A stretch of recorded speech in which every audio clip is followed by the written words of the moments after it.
morning, viewers. Welcome to my brief devotion titled Fresh Bread. And I do hope that it makes an impact in your life as you begin a new day in Christ. To the Jews, God is always a father. Do you know that there are 99 names for God in the Islamic religion, but the word father is missing? Remember, Ishmael, the son born to Hagar and Abraham, never experienced his father's love. Fortunately, as Christians today, we have a Father in heaven who displays agape love, the highest form of love towards us. He who understands the Father's love will never break the Father's heart.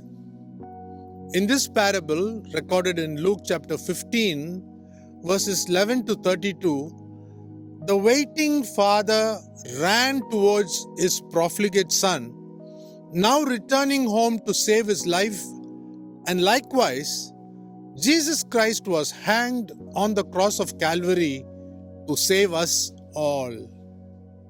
We must never forget that while the son was away, he was painting the town red, but the father was in distress.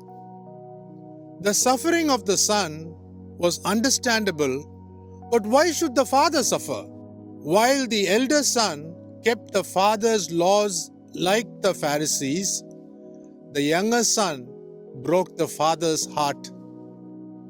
In the entire parable, we find that the elder son could never understand the father's heart. Just like the younger son, even the elder son in his own way broke the father's heart. The Pharisees knew God's laws, justice, righteousness, and holiness too well, but they could not understand His grace. Saul, the man who turned Paul, was killing the members of the way because he too never understood grace well. It took Jesus Christ to meet him personally on the Damascus road to change him upside down.